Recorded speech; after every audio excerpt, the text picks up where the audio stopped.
dessinée. So I was literally looking at these comics since birth, and I didn't know they were supposed to be ducks. Et moi, je ne savais même pas que c'était des canards, en fait. I'd never seen a duck. J'avais jamais vu un canard.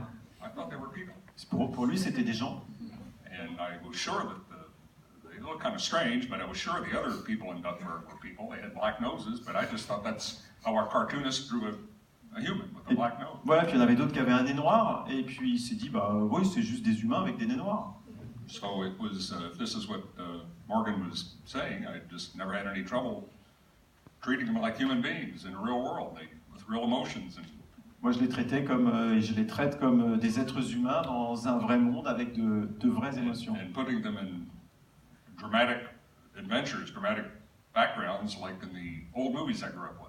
Et puis je leur ai créé un background, des histoires, une ascendance, comme dans les films que moi je voyais en grandissant. I was as big a movie fan, or maybe even a bigger movie fan than I was a comics fan. En fait, j'étais même plus un cinéphile que je n'étais un dévoreur de comics, un fan de comics.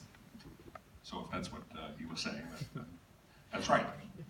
Alors, Oh, but I wanted to add, you were talking about they were filming in the 16 millimeter. It's an old-fashioned medium. It's appropriate, I don't know if he was mentioning this, but I set my stories in the 50s.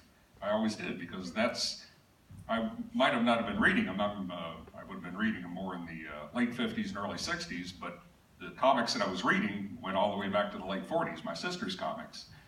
So that's why I prefer to set my stories, and I try to hide it so the editor doesn't notice, because he wouldn't allow it. But all of my stories take place in the early 1950s, because that's the age of the comics I grew up with.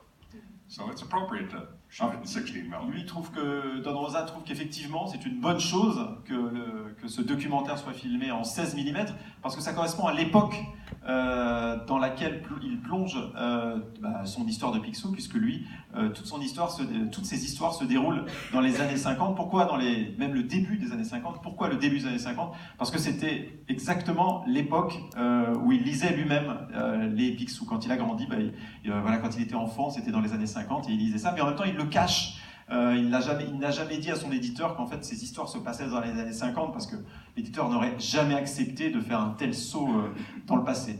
Vous êtes inspiré d'un documentaire assez hallucinant, Morgan, qui s'intitule Le mystère Picasso.